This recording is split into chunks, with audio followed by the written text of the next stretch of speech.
Meron po ako napanood na isang video, and gusto ko po i-share sa inyo ito. At hindi ko alam kung makaka-relate kayo dito, pero kung nakarelate ka man, nawa mangusap ang Diyos sa buhay mo. Pero hindi ganitong klaseng pangungusap. No? Sige, pa-dim natin yung lights para mas makita nila. Yan, yung lights dito. Yan.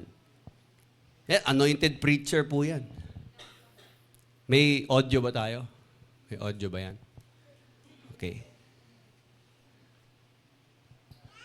Hindi po ako yan, no? Hindi ako yan. Iba po yan, iba po yan.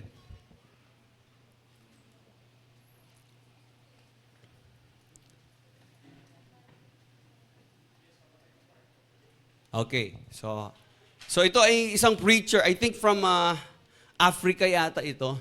Ay Nigerian, parang mga Nigerian congregation. At habang nagpi-preach yung pastor ay talagang alam mo yung kalagitnaan ng sermon, no? Ay makikita natin, medyo meron siyang dito. Ewan ko kung gusto niyo mag-church diyan, pero kung gusto niyo po lumipat, sabihan niyo lang po ako, magpapaalam po kayo. Ita-transfer namin kayo diyan. Sige, patay ng ilaw dito sa Okay na? Bigay ko na lang kaya yung link para panoorin nyo na sa bahay nyo. Parang medyo, ayan. Okay. Me, I hate drama. I serve before God.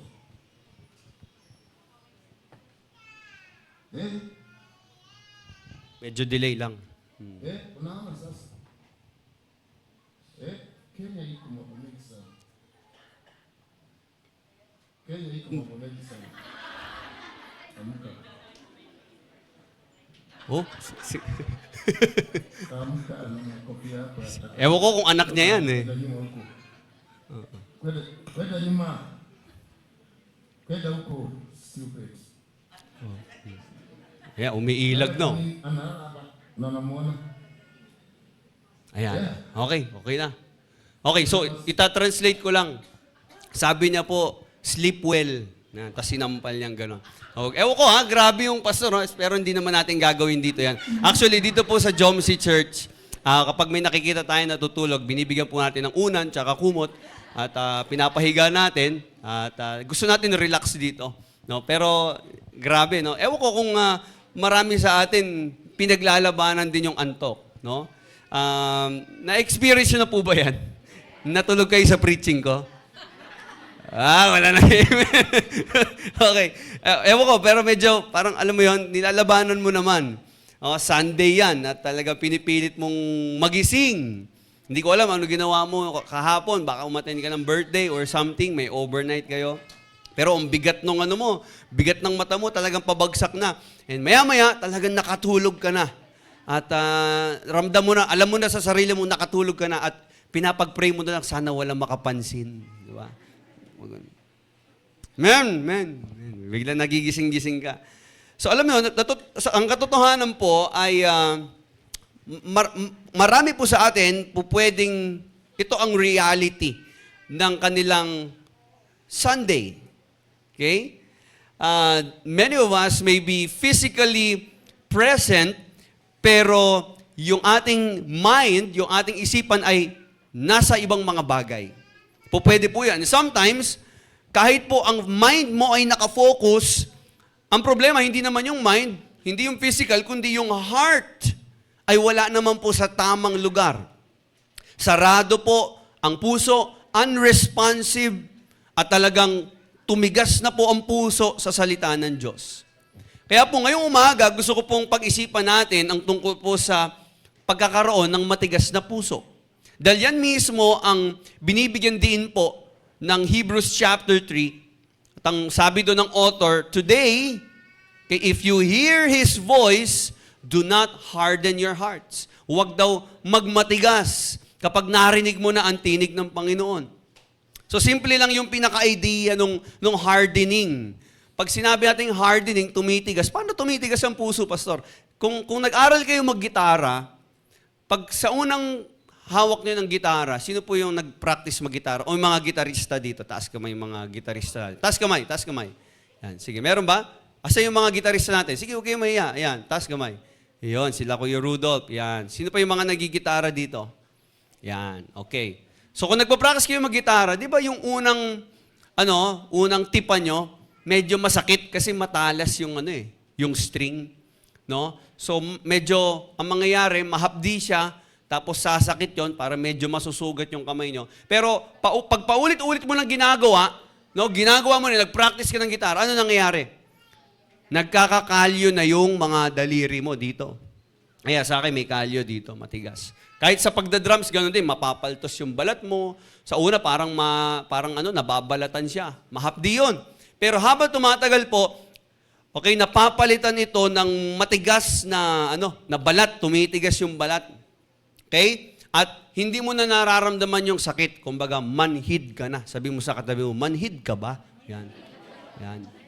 Manhid ka na. No? At alam nyo po, ganon din po pala ang po pwedeng mangyari sa puso natin kung palagi tayo nakikinig ng salita ng Diyos pero hindi ka naman sumusunod.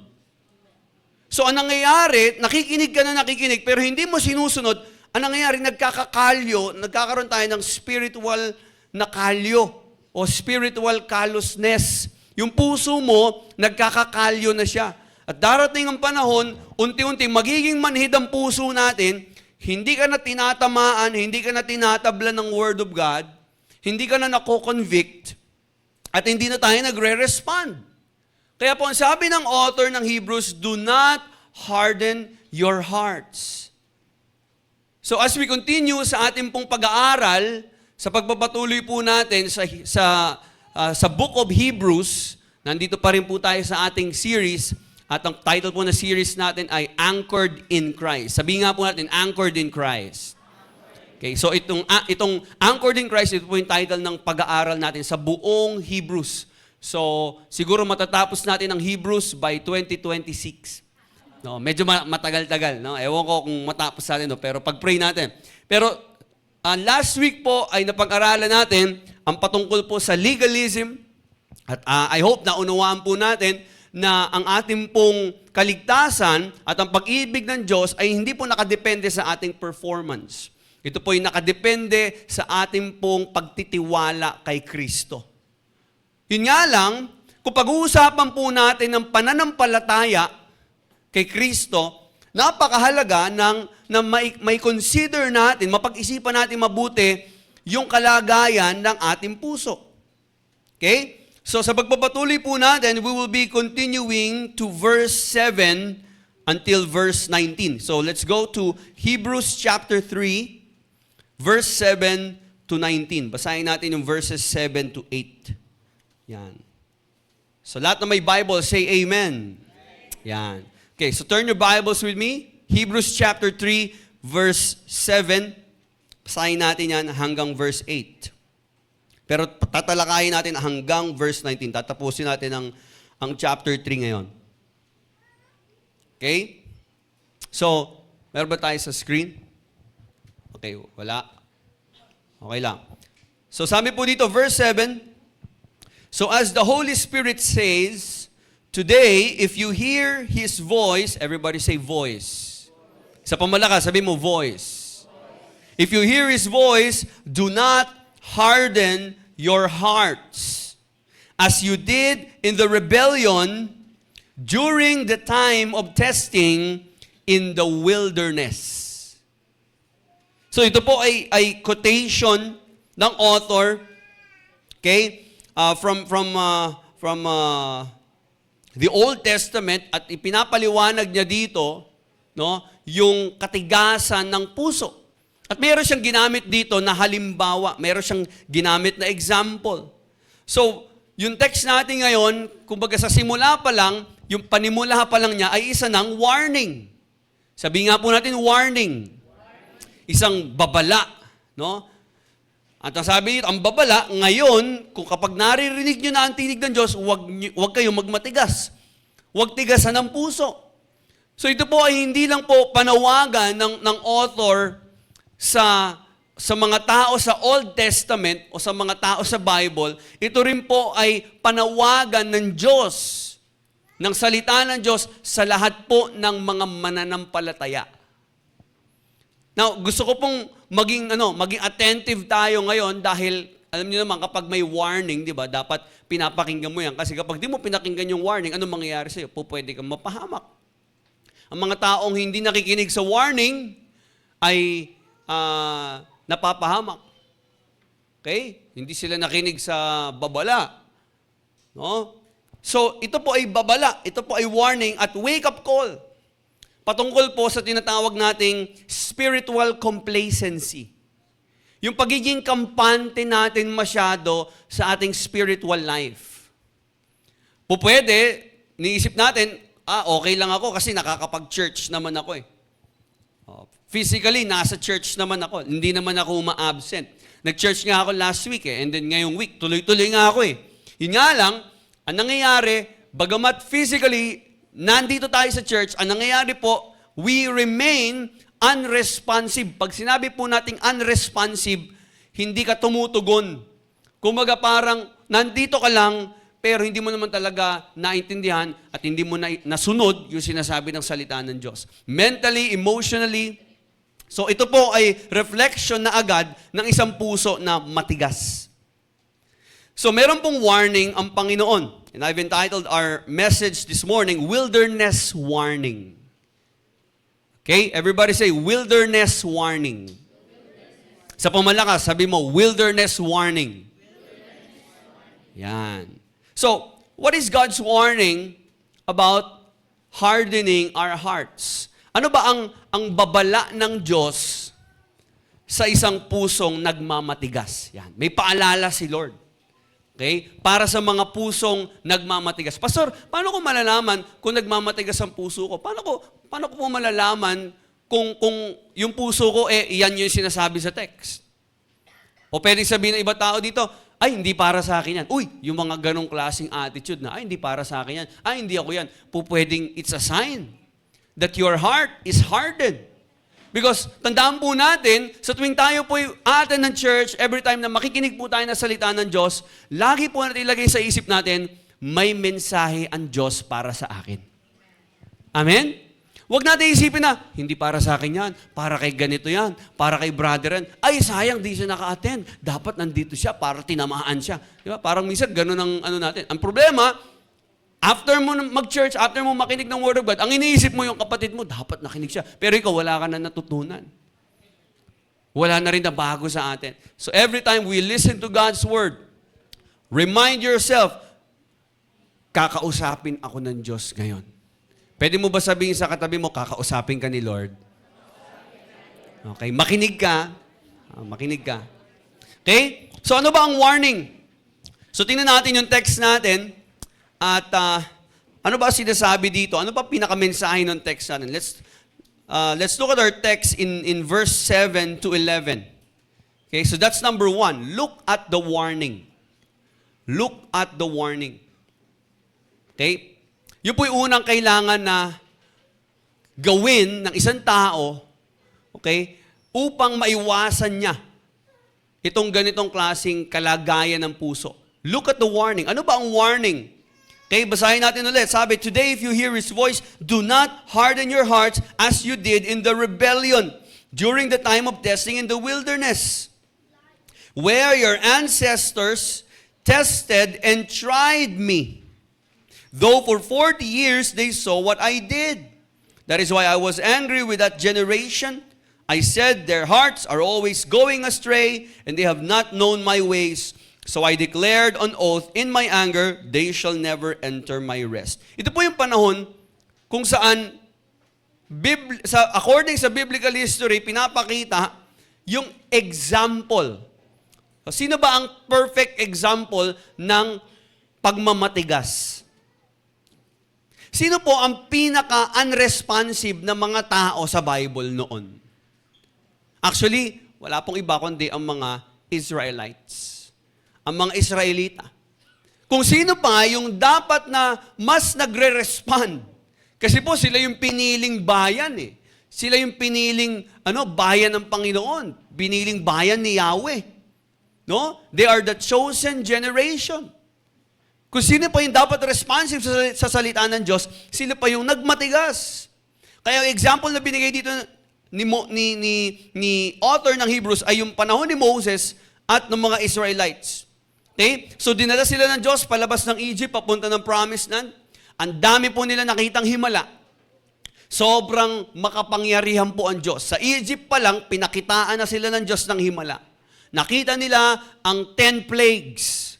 Yung kapangyarihan ng Diyos, kung paano talagang nagkaroon ng nagkaroon ng showdown, naglaban ng Diyos ng mga Egypt at ang Diyos ni Moses at ng mga Israelites. Pero pinatunayan ni Yahweh na siya ang tunay na makapangyarihan Diyos. At nakita po yun ng lahat ng mga Israelites. Sobrang amazing ng mga nangyari sa Egypt. Paglabas nila ng Egypt, ano nangyari? Nahati po ang dagat. Nahati ang Red Sea. Okay? Pero pagdating sa wilderness, ano nangyari? Wala silang pagkain. Nag-provide ang Diyos ng mana. Nag-provide ang Diyos ng karne. Wala silang tubig. Nagkaroon ng tubig. Galing po sa bato. Grabe yung mga himala. Pero sabi po ng Bible, sila pa yung talagang example ng matigas na puso. Isa po itong malungkot na kwento ng katigasan ng puso at kawalan ng pananampalataya ng mga Israelites. Bakit siya nakakalungkot? Bakit siya tragic? Kasi kung tutuusin, sila yung pinakawalang dahilan na wala silang rason para mag-doubt sa Diyos. Kasi sa harap mismo nila, nakikita nila yung kapangyarihan, yung himala na ginagawa ng Diyos. Kaya sila sila'y nakasaksi nun eh. Okay? Okay pa sana kung talagang walang ebidensya eh. Kaso sila na mismo yung, alam mo yun, harap-harapan na pinapatunayan ng Diyos sa kanila na makapangyarihan si Yahweh. Okay? Sa umaga, pagka maglalakbay sila, makikita nila may ulap na sumusunod. Nandun ang presensya ng Panginoon. At talagang makapal yung ulap na yun. Sa gabi, wala silang ilaw. Isipin nyo, paano sila maglalakbay? May apoy na nagsisilbing ilaw nila at yun din ay presensya ng Panginoon. Andun ang presensya ng Panginoon, nandun ang provision ng Panginoon, nasa kanila na lahat. Pero kahit ganun pa man, tumigas pa rin po ang puso nila. Kung hindi mo pa kilala ang Diyos, at talagang baka hindi mo pa nakikita, naririnig ang Panginoon, pwede maintindihan pa natin eh. Pero sila, araw-araw nila nakikitang gumagalaw at makapangyarihan ang presensya ng Panginoon. Pero ano naririnig natin? Puro reklamo pa rin. Hindi masarap yung pagkain, kulang ang tubig, wala tayong tubig, masyado malakas yung mga kalaban, matatalo tayo, mamamatay tayo. Ang dami po nilang reklamo. Lagi po nila sinusubok ang Diyos. Parang sinasabi na kulang na lang, sabihin nila, hindi ka naman talaga totoo, Yahweh. Hindi ka namin mapagkakatiwalaan. Kaya po, ano po nangyari? Nagalit po ang Diyos. Ano sabi dito ni Yahweh? Verse 10, that is why I was angry with that generation. Sabi niya, nagalit ako. Nagalit ako sa henerasyon na yan. Nagalit ako sa Israel. Bakit? Lagi sila sumasalungat eh. Lagi nagdi-disobey. Hindi pa rin nila sinunod yung kalooban ko. Okay? They do not know my ways. Oh, lumabas nga sila ng Egypt, pero hindi talaga sila sumusunod sa Diyos. Hindi nila talaga kilala ang Panginoon sa puso. Kaya sabi ng Diyos, they will never enter my rest. Kailanman, hindi sila makakapasok sa aking kapahingahan. Ano po yung kapahingahan na yun? Yun yung pangako ng Diyos na kapahingahan. Yun yung presensya ng Panginoon. Dahil ang totoo pong kapahingahan, ang totoo pong kapayapaan ay na kay Kristo. Ang totoo pong kapayapaan, ang totoo pong rest ay nasa presence ng Panginoon. At yung mga tao, kapag wala po sila sa presensya ng Diyos, walang totoong rest. Pagod yung mga tao na yan. Kaya po ang rebellion po ng Israel ay isang illustration o pagpapakita po, isa pong halimbawa na po pwedeng maging bahagi ka ng community ng mga Kristiyano o community ng mga believers, pero kung walang halong pagsunod, hindi pa rin ito magiging sapat. Ito po ay serious warning from God. they shall never enter my rest. At kung gusto niyo pong malaman, kung babalikan po natin ang Old Testament, alam niyo po ba dahil sa katigasan ng ulo nila, actually dapat 11 days lang nasa promised land na sila, nakapasok na sila. Pero nung nandun na sila sa bungad ng promised land, at sabi ng Panginoon, okay, mag-send kayo ng mga spiya, i-survey nyo ang promised land. Tingnan nyo yung lugar na yan. O kung sino yung mga kalaban natin dyan. Nag-send sila doon. Yung 10 na spiya, nag-report, hindi tayo mananalo, may mga higante, mapapatay lang tayo dyan, mamamatay tayo, ililibing lang nila tayo dito sa promised land. Pumunta lang tayo dito para mamatay. At yung 2 na spiya, sabi ng 2 spiya, hindi, kaya natin yan, ipagtatanggol tayo ng Diyos. Mananalo tayo. Dahil pinangako ng Diyos to sa atin. Alam niyo sino yung 2 spy na yon? Si Joshua at si Caleb. At yung 10 na yun, ginawa niya, nag-report sila sa buong Israel. Ang Israel during that time ay umaabot na po ng 2 million. Or more. I don't know. Siguro. Pero million na po ang population nila during that time.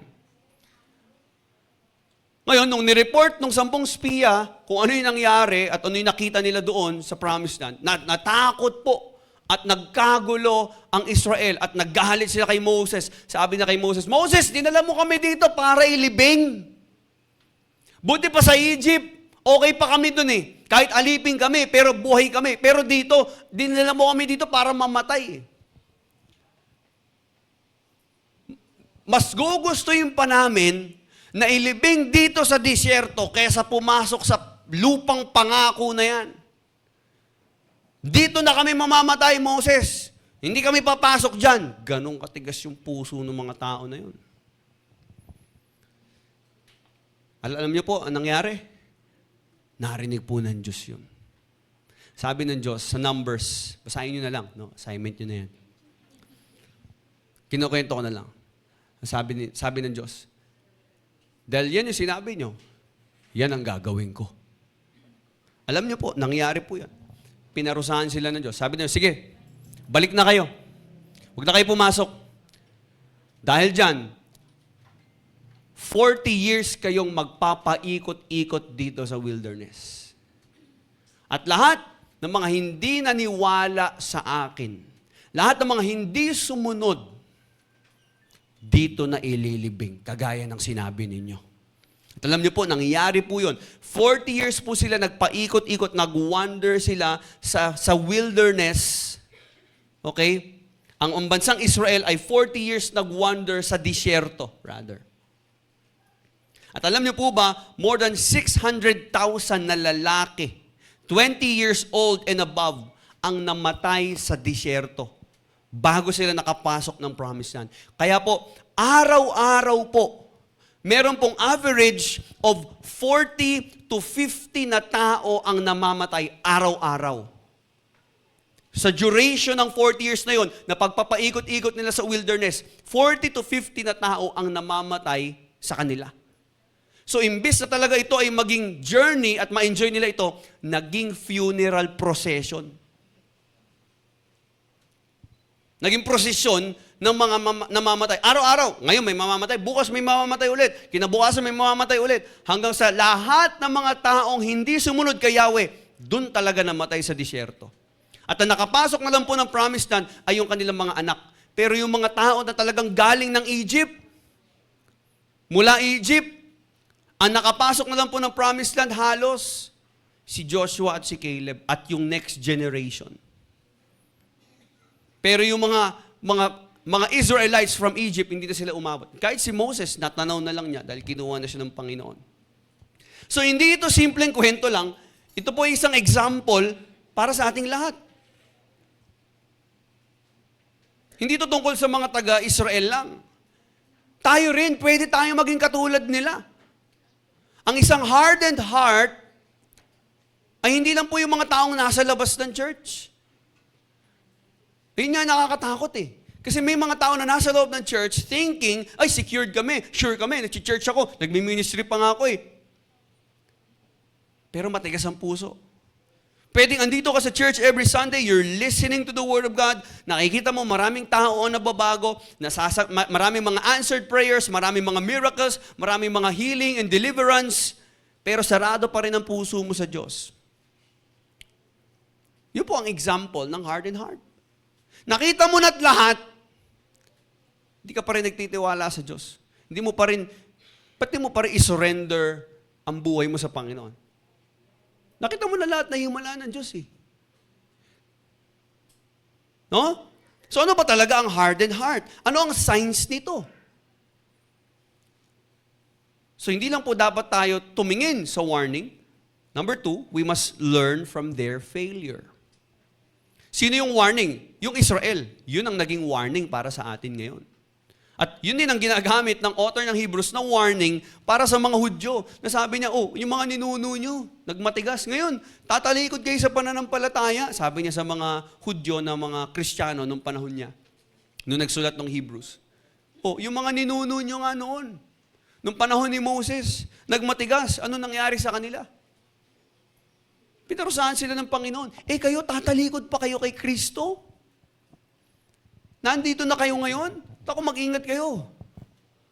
Dapat matuto na tayo. Kaya po ang Bible, pag binabasa mo, talagang marami kang ma-avoid ng mga kapahamakan eh. Marami tayong maiiwasang mga bagay na magpapahamak sa atin eh. Kaya we are encouraged to attend our gatherings. We are encouraged to be at our D groups, our life groups. To be at our midweek service. Kasi nagbibigay yan ng warning sa atin eh. At kapag walang warning, maraming tao mapapahamak. Kung wala nagpapaalala sa'yo, delikado ka. Minsan mahirap lang tanggapin yung mga paalala, parang ang hirap kasi kontra sa'yo, pero protection mo yun eh. Okay?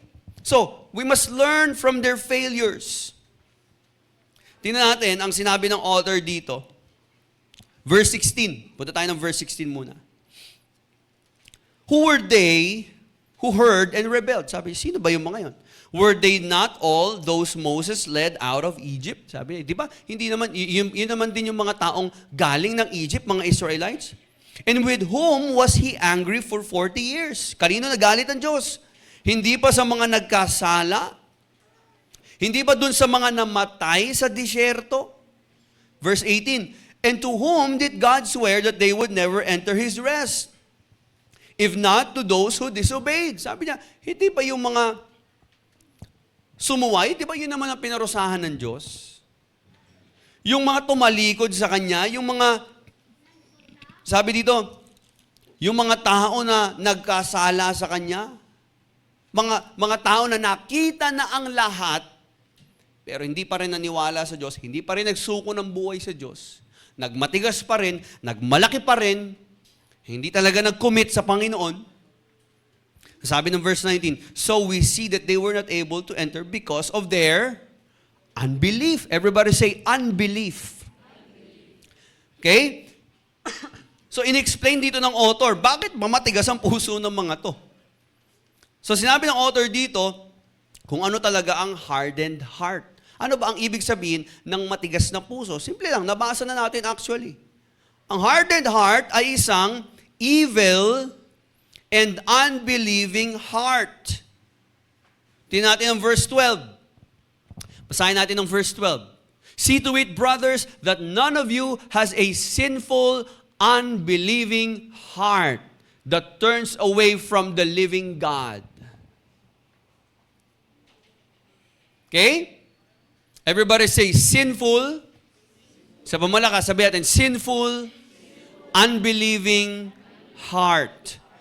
So yan yung hardened heart, sinful, makasalanan, unbelieving. Isang puso na hindi tumutugon sa Diyos, masama, at hindi nananampalataya.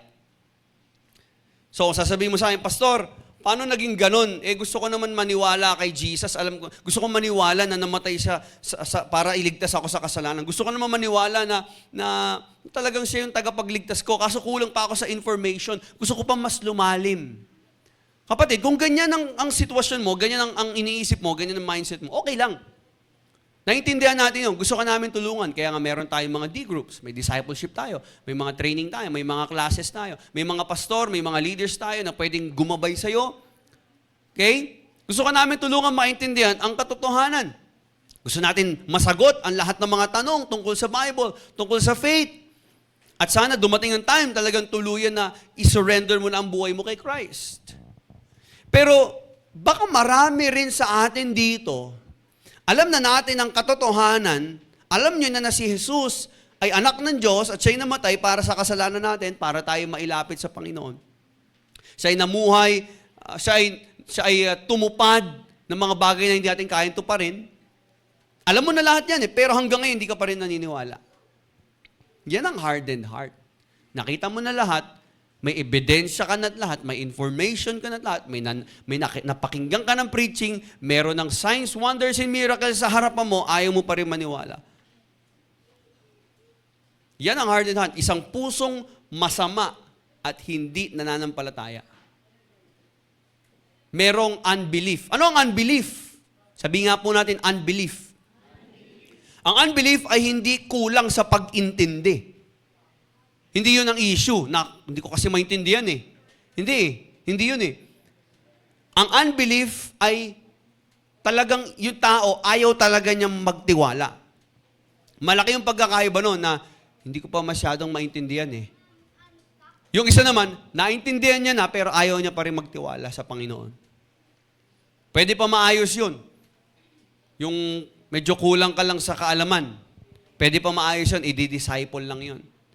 Pero yung ayaw talaga magtiwala, matigas talaga ang puso, ipine-present mo na sa kanya lahat, binibigay mo na sa kanya lahat, talagang tanggi pa rin ng tanggi, wala tayong magagawa dyan. Hindi naman pinapabayaran ng preaching. Wala namang bayad ang gospel. Pakikinggan mo lang. Minsan yung mga tao, pag share mo ng gospel, ay hindi. Alam ko na yan. Pero totoo, nire-reject lang talaga ang gospel.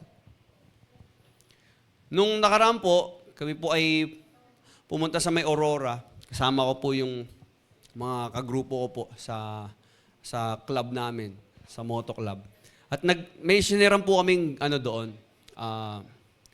isang matanda na, tatay. Siya po ay nagtitinda ng suman. So, bumili ng suman yung tito ko. At ginawa namin, sabi namin, Tay, mayroon kami regalo sa'yo. Sabi namin, sige, asan yung regalo ko? Sabi ko. Sabi niya, Tay, mamaya bibigay namin sa'yo, pero may share muna kami sa'yo. Sabi ko. Shinare po namin yung gospel. At pinapaliwanag ko po sa kanya na ang lahat ng tao ay makasalanan. Kasi yun naman ang katotohanan, tama ba? Lahat ng tao sinner. Pero alam niyo po, nakita kong isang malaking problema ng lahat ng tao. Hindi lang pala problema ito ng mga taong mayayaman. Wala pala to sa status eh. Kasi itong tao na to talaga nakita namin yung bike niya, malapit na, kinakalawang na, malapit na masira. Naghahanap buhay lang yung matanda. Naawa kami, gusto namin i-share yung gospel sa kanya. Nagbabike lang siya. So sabi ko, Tay, alam mo ba ang tao makasalanan? Sabi niya, oo, makasalanan, pero ako hindi ako nakakalimot sa Diyos. Papasalamat ako sa Diyos kung ano meron dyan. Pinagpapasalamat ko sa Kanya. Lagi akong pagising ko, nananalangin ako, nagdadasal ako. Sabi niya.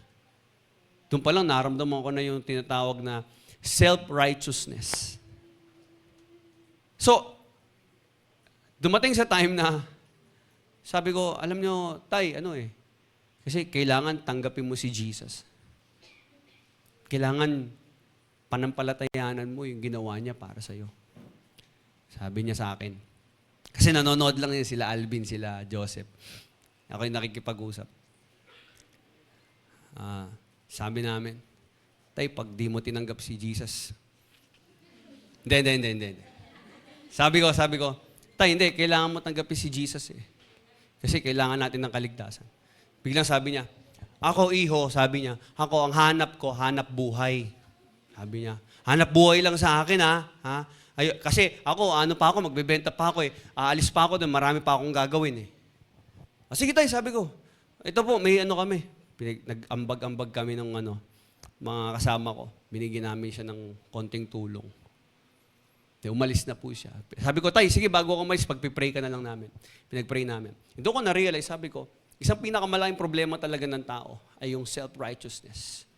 Thinking na siya ay mabuti, wala siyang inaagrabyadong tao, lalo na yung mga tao na, alam mo yun, wala na sila may pagmamalaki, kundi yung kabutihan na lang nila eh.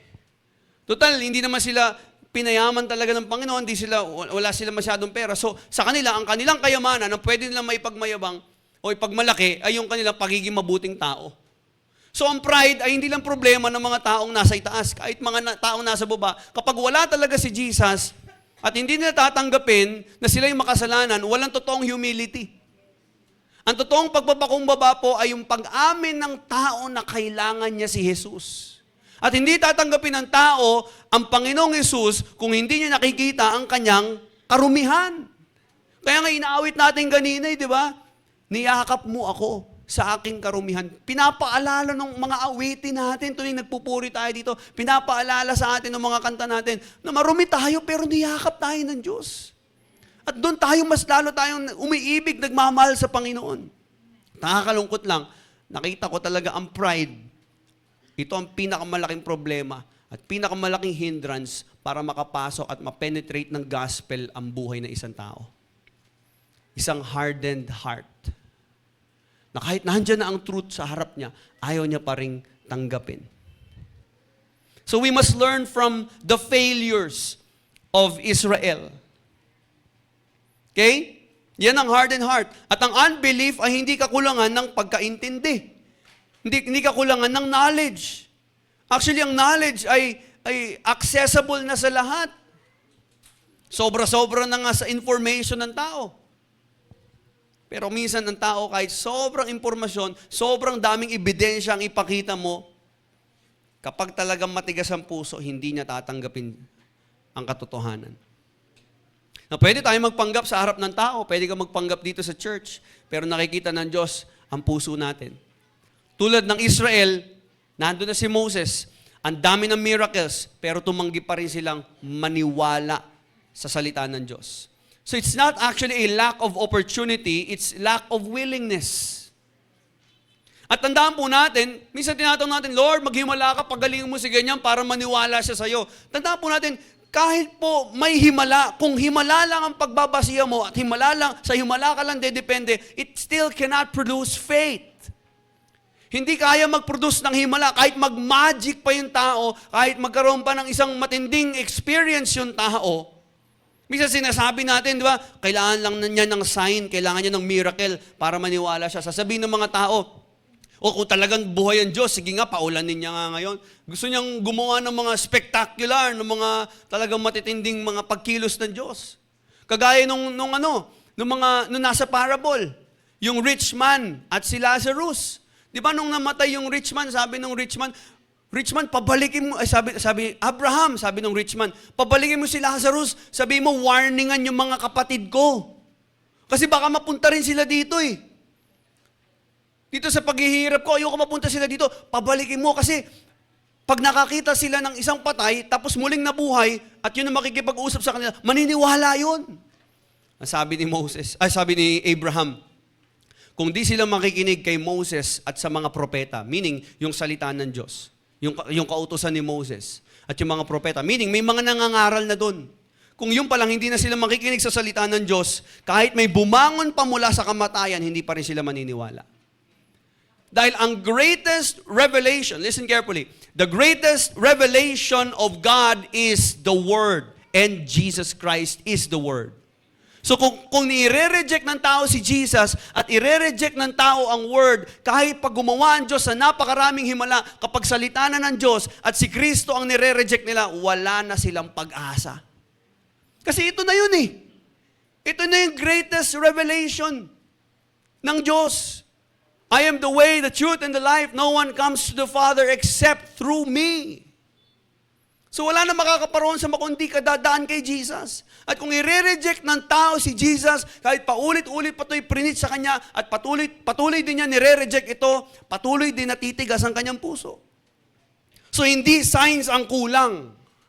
Ang kulang, ang pinaka-problema, hindi yung kulang siya ng sinyales, kulang siya ng himala. Hindi eh. Ang kulang, yung willingness at humility ng puso. Kasi kahit may signs, i-reject pa rin ng tao yan eh. Kung sarado ang puso ng tao, kahit sabihin ng tao, sige nga, kung talagang Diyos ka, paggalawin mo nga itong baso na to, kung talagang totoo yung Diyos mo. Alam mo, kahit paggalawin ng Diyos yon, sabihin natin matumba yung baso, Kung sarado na talaga ang puso ng tao, hahanap siya ng dahilan para ipaliwanag na hindi Diyos ang gumawa nun. Kasi bago pa niya i-challenge ang Diyos, kumbinsido na siya sa sarili niya na hindi ako maniniwala sa Diyos kahit anong mangyari. Sabi niya, hindi, hinangin lang yun. Hahanap siya ng dahilan. Hindi, natulak lang yun. Hindi, natabig lang yun. Baka may tali dyan or what. Maraming pong tao, binuhay ng Diyos, mamamatay na sila, nire-revive na, muling nabuhay, nagkaroon ng second life. Imbis na magpasalamat sa Diyos, nagpasalamat sa doktor. Ang galing ng mga doktor. Pero hindi kinilala ang Diyos, hindi in-acknowledge ang Panginoon. Why? Because they're already convinced na hindi Diyos ang may gawa nun. So, ang unbelief is not inability, it's actually rebellion. Again, unbelief is not inability. It's rebellion. Meron ba tayong just slides? Yan. Unbelief is not inability, but rebellion. Ito po ay pagsuway na sa Diyos. Yung hindi mo pagtitiwala sa Diyos, pagsuway na yun. Yung kawalan mo ng pagtitiwala sa Kanyang salita, pagsuway na yun. So, hindi siya parang kakulangan. Okay? Kulang ako ng ganito, kulang ako ng ganito. Sayang. Hindi siya kakulangan. Pagsuway siya. So, nag-aantay ka ba ng himala? Nag-aantay ka ba nag-aantay ka ng miracle bago ka maniwala sa Diyos? May mga nagcha-challenge pa sa Panginoon. Panginoon, pagalingin mo yung nanay ko, pagalingin mo yung tatay ko. Maniniwala ako sa iyo. Paano kung hindi pagalingin ng Panginoon? Hindi ka maniniwala sa Kanya? Doon ba nakadepende? Paano kung, yun na nga yung challenge doon eh. So sometimes, it's not just about the miracle. It's about our heart. Our unwillingness to trust God. So ang problem ay hindi yung isip natin. Ang problem ay yung ating kalooban. So patuloy na unbelief, tuloy-tuloy na rebellion din yan. Nag-doubt sila kahit nakita nila ang deliverance ng Panginoon. They refuse to trust the promises of God at patuloy na patigas ng patigas ang puso nila. Ganun pala yun, no? May nagpipreach, may nagsishare ng Word of God sa'yo. Nire-reject mo ng nire-reject. The moment na i-reject mo, bukas, mas matigas na yung puso mo kaysa kahapon. Pag may narinig ka ulit ng Word of God at sinabi mo, hindi ako naniniwala dyan, nireject mo ulit. Bukas, mas matigas na siya ulit. At habang tumatagal, patuloy mo nire-reject ang rebuke, ang correction, ang teaching, ang truth, ang Word of God, ang revelation ng Panginoon, nire-reject mo si Jesus, patuloy, palala ng palala ang pagtigas ng puso ng tao. Kaya nga kung ang panawagan dito, today, kung magtitiwala ka man, ngayon na. Kasi kapag nireject mo ngayon, bukas mas matigas na yung puso mo, mas manhid ka na. Magkakakalyo na yan. So kahit pa associated tayo sa church, kahit pa associated tayo sa Christian community, even if we're part of God's people, kung wala pong nakikitang transformation kagaya ng mga tao sa ilalim ng leadership ni Moses, it doesn't guarantee na talagang mag-grow ang isang tao. Ang tiwala po ay dapat araw-araw na desisyon. A surrendered faith and obedience. It is a daily decision for every Christian. Yung magtiwala at manampalataya ka, hindi yun nangyayari one time. It is a decision every day to trust God, to walk by faith. At minsan, ang nangyayari sa maraming Kristiyano, yung tinatawag natin complacency. Kasi kapag complacent ka, nagiging insensitive ka din. We take God's grace for granted. Binabaliwala natin ang biyaya ng Panginoon kasi iniisip natin, once saved naman, o always saved na eh. Kapag ligtas naman tayo, okay na, kahit wala na akong gawin. Nagiging tamad tayo. Well, in fact, akala natin, secured tayo. Well, ang totoo, tumitigas lalo ang puso natin. And that is not really a true Christian. Delikado to dahil pwedeng present ka sa church pero absent ka sa faith. So ang tanong, nasa church ka every Sunday. Pero ang tanong, kung nasa church ka every Sunday, meron ka bang genuine faith? Hindi lahat na nasa church may faith. Baka iniisip mo, okay na ako kasi umaattend na ako ng service. Dito na ako pastor. Nabaptize na ako Nagdi-D-group na po ako. Pero ikaw nakakaalam, deep inside, alam mo sa sarili mo, kung talagang ipinagkatiwala mo na ang buhay mo, sinurrender mo na ba talaga lahat kay Jesus. So this is a great danger, having a religious life without real faith. A hardened heart. Ito ay isang evil and unbelieving heart at galit ang Diyos dito. Nakakatakot lang isipin. Pwedeng maging active tayo sa church, surrounded tayo ng Christian community, nagagawa rin lahat ng Christian activities, pero sa huli, maririnig mo pa rin, depart from me. I never knew you. Lumayo ka sa akin, hindi kita nakikilala.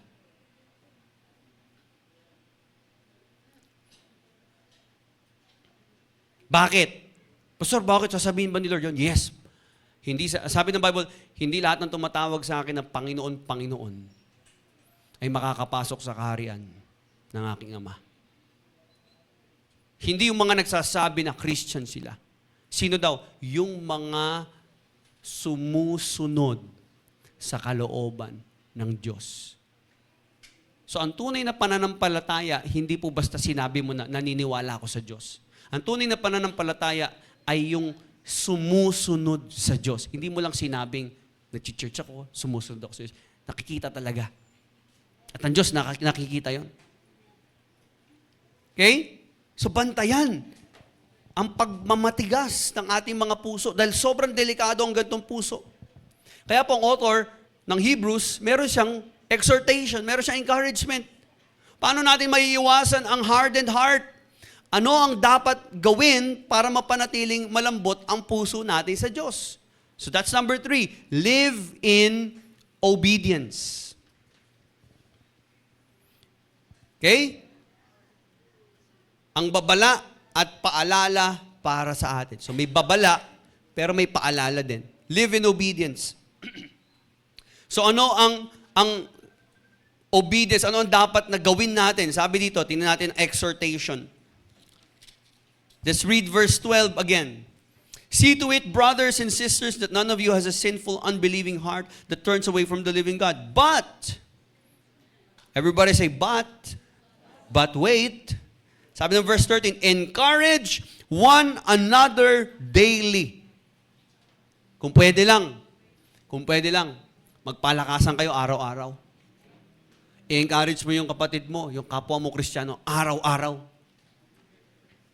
As long as it is called today, so that none of you may be hardened by sin's deceitfulness. Ingat kasi baka tumigas ang puso ninyo, mapanlin lang ang kasalanan. So you need to recognize the danger of a hardened heart. Mag-iingat kasi baka hindi mo namamalayan, tumitigas na ang puso mo sa salita ng Diyos. And you still have this thinking, nasa church ako, nag-worship pa rin naman ako. Actually, naiiyak pa nga ako, pastor, pagka nagpipreach ka eh. Pero kapag ba umiyak, ibig sabihin, sumunod? Lahat ba ng lumuhod, sumunod? Kasi po pwedeng lahat ng ginagawa natin sa church ay isang outward action lamang pero wala naman talagang inward transformation. At hindi rin lahat ng nag-i-amen at nag-a-agree ay talagang ina-apply ang Word of God. At ganoon din sa mga preachers, kagaya ko. Hindi rin lahat na nagpipreach, talagang nakikita natin ina-apply ang salita ng Diyos. So ito po lahat, warning para sa lahat, hindi lang sa mga members ng church, hindi lang sa mga dinidisciple, kundi sa mga nagdi-disciple din, sa mga leaders, sa mga pastor ng simbahan. Kasi po pwedeng mahulog po tayo sa deceitfulness ng kasalanan. Intindi natin mabuti bakit nagkakaroon ng matigas na puso ang tao. At kailangan magdesisyon tayo anong gagawin mo dahil binigyan na tayo ng warning ng Panginoon. So how do we live in obedience? Take care Sabi mo sa katabi mo, take care. Ingat. Huwag maging kampante. Take care, brethren.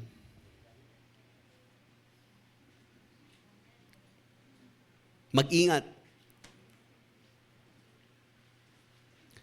Maging alerto. Huwag maging kampante. Huwag tayong mag-settle sa false assurance. Huwag kang mag-assume.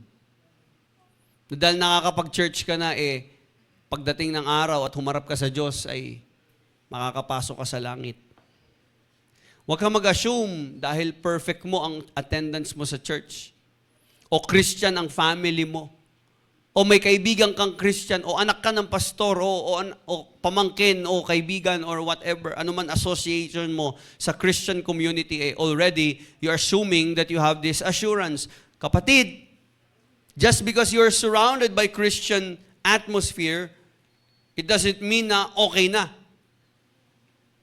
Ang kasalanan po ay mapanlin lang. At unti-unti nitong pinapatigas ang puso natin laban sa Diyos.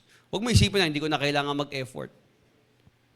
Wala na pong mas delikado pa sa ugali ng mga mananampalataya na unconcerned at complacent sa salita ng Diyos. Yung, alam ko na yan, napakinggan ko na yan eh. Hindi ko napapakinggan yan. So, madali tayo madistract, madali tayo mag-open ng messenger natin, check out pa ng Shopee habang nagsiservice. Ay, iba, nagpupuri siya, naka-update do sa, sa mga status niya. Ano mo yun? Distracted yung heart, unconcerned. Wala siyang pakit, di siya tinatabla nun. Hindi siya nanginginig na during ng pagsamba, malayo yung puso niya. Wala tinatabla niya, wala siya pa, okay lang po. Complacency. Kasi, once saved, always saved naman, pastor. Kapag naman naligtas tayo, okay na yun. Pero ang tunay na Kristiyano, hindi nagpapakampante. Nakuha po ba natin? Hindi ibig sabihin, ligtas na ako, kampante na ako. Hindi. Kailangan gumagawa tayo ng paraan. Tayo po ay tinawag ng Bible, kung magbabasa po tayo ng Bible, pinagbabantay tayo sa sarili natin Examine yourselves. Guard yourself, guard your life and your doctrine closely. Binabantayan ng sarili, binabantayan ng pag-uugali. Binabantayan ang spiritual maturity, ang growth. Nag-grow ka pa ba? Examine ang puso, magpatuloy tayo sa pananampalataya. Huwag tayo maging complacent. Kasi baka tumitigas ang puso mo. Akala mo obedient ka pa, pero complacent ka na pala. Akala mo sumusunod ka pa, pero hindi. Yun yung nakakatakot dun na hindi mo alam na malayo na pala ang puso mo sa Panginoon. Kasi manid ka Alam niyo po, minsan blessing pa yung nakakaramdam tayo ng sakit Blessing yung na-rebuke ka, tapos nasaktan ka. Mas okay pa yun Kasi yung ni-rebuke ka, tapos di ka tinablan. Kasi kung ni-rebuke ka, tapos di ka tinablan, di ka magbabago Pero kung pinaalalahanan ko, mag-pray ka naman. Pasakit yun Magbasa ka naman ng Bible. Yung commitment mo sa Panginoon, ayusin mo. Sunday service, nandito ka nga sa church, pero yung puso mo, isip mo, malayo naman. Puso mo, nasa trabaho, nasa negosyo, nasa gagawin mo mamaya. Wala ka ng feeding, nanghihina ka na. Manghihina ka spiritually. Okay pa yun parang nasasaktan tayo kasi mercy ng Panginoon yun grace ng Panginoon yun. Pero yung may nagre-rebuke sa'yo, may nagko-correct sa'yo, pero hindi ka na nasasaktan, at lagi na nasa isip mo, hindi ako yun. Nakikinig ka ng Word of God, pagka may mga rebuke sa preaching, hindi ako yun. Hindi naman ako yun Naku, delikado yun. Baka hindi ka na magbago, kapatid. Ang sabi ng Bible, let us encourage one another. So mag-ingat, at dapat tayong mga mananampalataya, tayong mga magkakapatid sa pananampalataya, let us encourage one another. Huwag ka lumakad mag-isa. Kapatid, yan ay isa pang delikado.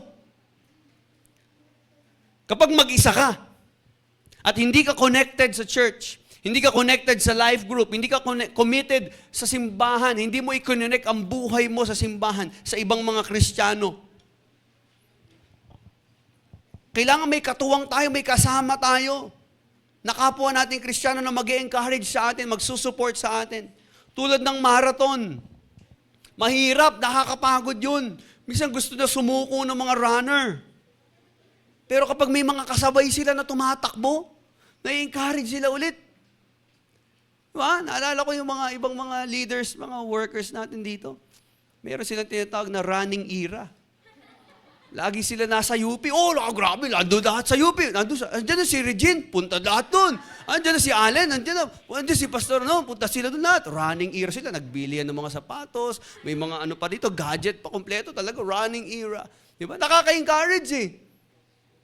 Ngayon, Samgyup era na ba uli? Balik na sa Samgyup. Hindi, maulan kasi, maulan na. McDo era. Oh. Di ba? Pero, bakit natin ginawa yun? Na-encourage ka, may mga kasama kayo, di ba? Pero pag mag-isa ka lang tumatakbo, medyo parang, lalo doon sa UP, pagkatakbo mo, konting takbo mo pa lang, may titinda na ng mais, meron na ditong karinderya, may puto dyan, may taho, wala na, hindi na, tambay na lang. Pero pag may mga kasama ka, nakita mo, uy, lakas tumakbo niya no, ni Jalen, no? Lakas tumakbo niya no, ni Glenn, no? Diba yan, nakailang ikot na yun, ha? Tatakbo din ako. Na-encourage tayo. Alam niyo po, sa Christian life, ganoon din po. Kapag nakikita mo yung mga kasama mo sa pananampalataya, yung mga kapatid mo, na patuloy sa pagtakbo, di ba lumalakas ka din? At minsan sasabihin na, tara, nangihina ka ba? Tara na, bangon na. Tara, takbo tayo. Tuloy natin yung pagtakbo natin sa pananampalataya. Let's continue to run the race. So we are to remind one another, to exhort one another, to strengthen one another. Ituro, tulungan, palakasin. Sabi mo sa katabi mo, kailangan kita. Sabi mo, kailangan kita at kailangan mo rin ako. Kailangan po natin ang isa't isa. Ang Christian life ay hindi po isang solo run. Ito po isang community run. Tulungan po natin ang isa't isa laban sa tukso, laban sa panlalamig, laban sa pagmamatigas ng puso. Kailangan po natin ng bawat isa. Kailangan natin ng mga leaders, ng mga pastors, ng mga kapwa nating Kristiyano na magpapaalala sa atin kapag bumabagsak na tayo. Magpapalakas sa atin. Mag-encourage sa atin. Kapag nanghihina tayo, nadideceive tayo. So ang tanong, ikaw ba? May kasama ka ba sa lakbayin mo? Meron ka bang mga community, family of believers na tumutulong sa'yo? If wala pa, we have here a life group. Meron tayong mga magtuturo ng life group. Pwede tayong mag-open sa inyo. May mga kasama tayo sa church na umattend din doon. Kung wala pa, pwede ka mag-join sa discipleship. Meron tayong mga D-groups. Meron tayong mga gatherings. Buksan natin yung ating sarili. I-open natin ang ating buhay, ang ating mga puso so that we can encourage one another. Complacent ka ba? Huwag maging kampante. Let's cultivate sensitivity to conviction. Baka hindi na tayo sensitive sa conviction ng Holy Spirit. Kung ba, hindi na matalas yung pandinig mo ba? May sinasabi yung Holy Spirit, pero medyo para nabibingi ka na. Para medyo, hindi mo na maintindihan. Hindi ka sensitive.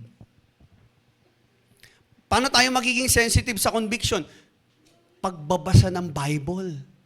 Pag di ka na nagbabasa ng Bible, hindi mo na alam ang tinig ng Diyos. Hindi mo na alam kung ano kalooban ng Diyos. Dahil ang kalooban ng Diyos ay nasa salita ng Diyos. So pag walang Bible reading, pag walang Bible study, walang prayer, hindi mo na alam anong tinig ng Diyos eh. Walang church fellowship. Ano pa? Yung ating faithfulness. Yung pagpapatuloy natin, hindi tayo yung kumbaga passive lang na parang wala lang na Christian. Hindi, dapat active tayo. At dapat yung mga warning po mga kapatid, hindi po dapat tingnan ito na condemnation, kundi awa. It's God's mercy. Kung binibigyan ka ng warning, may binibigyan ng warning si Lord sa'yo, mercy yun ng Diyos. Dahil binibigyan ka ng Diyos ng pagkakataon na mag-repent at bumalik sa Kanya. Dahil mahal ka niya.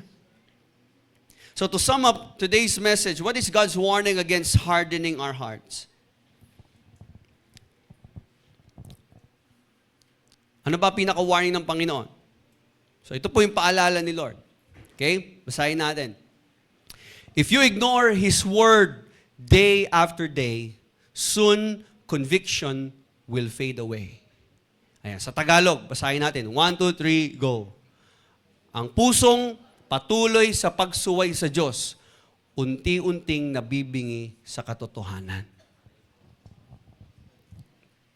Pag patuloy mo sinusuway ang Diyos, tuloy-tuloy ka ring mabibingi. Tuluyan ka mabibingi. Hanggang sa hindi mo na marinig si Lord. So don't ignore His word. Don't ignore His conviction. Kasi baka mabingi ka. Baka dumating ang time, hindi mo na marinig si Lord. Kung may naririnig ka pa ngayon, natinig ng Panginoon, blessing yan. Pero wag mo nang antayin na mabingi ka.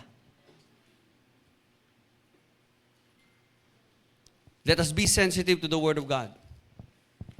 So let's examine ourselves. Medyo tinatamad ka ba magbasa ng Bible? Wala ka ng quiet time?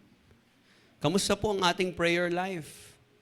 Ang ating Bible reading, ang ating fellowship? Baka po nagiging manhid na po tayo sa rebuke. Baka nagiging manhid na po tayo sa tinig ng Panginoon. Hindi mo na siya naririnig ngayon. Pero ngayon, kinakatukauli ng Panginoon. Kinakausap ka ni Lord. Alam ko, nangungusap ang Diyos sa puso mo. Hindi ko po alam ano ang kalagayan ng ating mga puso, pero alam ko, nangungusap si Lord. So today, what you need to do is to recognize the urgency na kagaya po ng Israel, kinakausap sila ng Diyos. Ngayon po, kinakausap ka ng Panginoong Hesus, kinakausap ka ng Holy Spirit sa pamamagitan ng Kanyang salita ngayon. At ang nais po ng Panginoon, huwag mong i-delay ang response. Pastor, pag-iisipan ko muna and then after 1 week, babalik ako sa'yo. Hindi, ngayon ka mag-decide. Bakit? Kasi baka bukas, baka sa mga darating na araw, baka next week, tumigas na lalo yung puso mo. Kung ngayon medyo tinatamahan ka, next week baka wala na epekto sa yung preaching. Baka nga bukas makalimutan mo na to. Baka hindi mo pa nasulat. Mahirap na maalala to. Marami na ipapaalala sa yung demonyo. Bibigyan ka niya ng maraming activity, maraming schedule hanggang sa tumigas ang puso mo. So don't delay your response. Do not delay your obedience. Today, if you hear God's voice, listen, hear, and obey. Kapag dumating na po ang conviction, mag-repent agad. Turn back to Christ. Lord, ipanalangin mo araw-araw, Lord, bigyan mo ko po ng malambot na puso, ng isang puso mapagpakumbaba. Return to trust and obedience. So this is a wake-up call. Nire-remind tayo ni Lord, baka wala ka ng concern sa Word of God, wala ka ng concern, complacent ka na. So hindi po ito basta mensahe lang para sa Israel at para sa mga Jewish Christians nung panahon ng author ng Hebrews. Ito po ay mensahe din ng Diyos para sa ating ngayon lahat.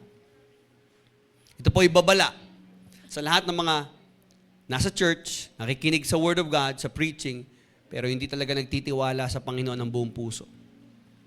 Ang katigasan ng puso ay hindi nangyayari biglaan. Unti-unti po itong nangyayari kapag paulit-ulit nating binabaliwala ang salita ng Diyos.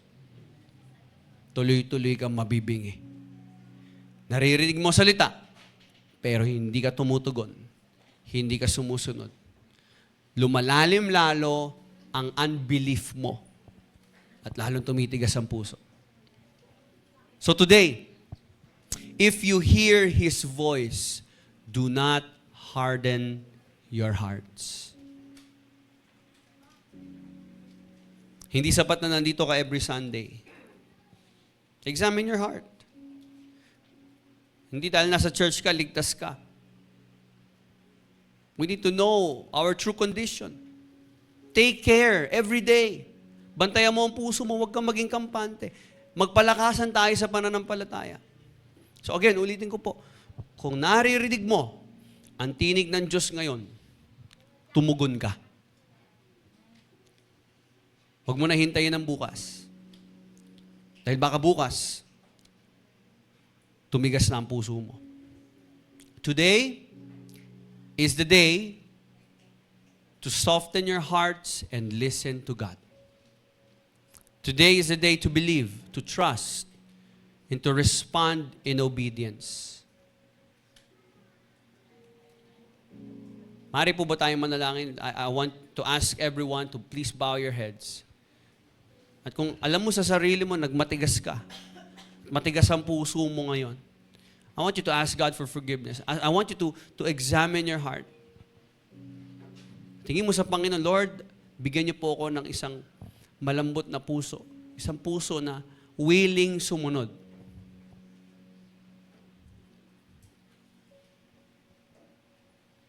Sige, I will give you time to talk to God. Just allow the Holy Spirit to speak into your heart. Thank you, Jesus. Urabashi karabaya kande. Urababashi karabaya kande. Thank you, Holy Spirit. Urabarababababa kande. Shikarabaya la karabaya hande. Thank you, Jesus. Thank you, Jesus.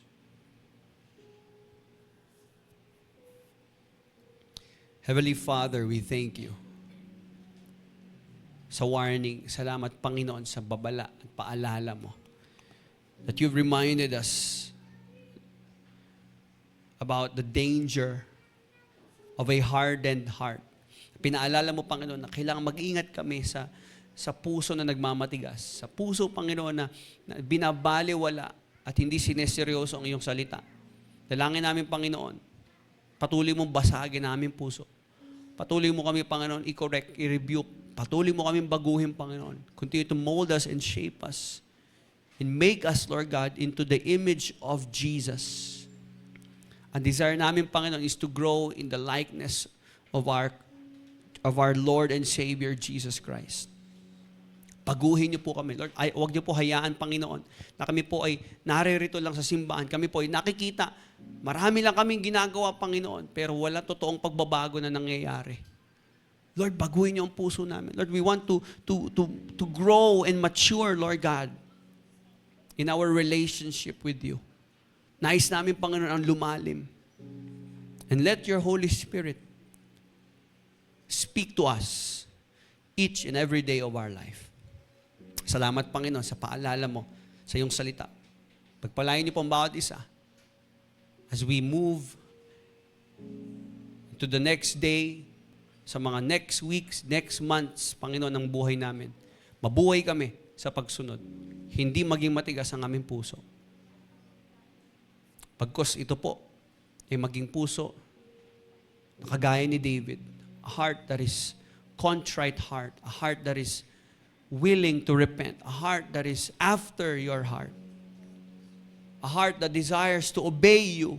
Hindi perfect, Panginoon, pero puso na merong pagnanais na masunod ka. Palitan mo ang puso namin ng puso na mapagpakumbaba. Puso na handang sumunod sa iyong kalooban. Puso, Panginoon, na hindi matigas sa correction, matigas sa rebuke. Puso na hindi handang tumanggap ng salita mo, kundi puso, Panginoon, na binago mo. Puso na inire-reflect ang Panginoong Hesus, ang grace mo sa aming buhay. Thank you, Lord, for changing our lives forever. We know that we will never be the same again. To you all the glory, honor, and praises. In Jesus' mighty name we pray. Amen and amen. Palakpakan natin ng Panginoon, yung pinakamalakas po na palakpak. God bless you.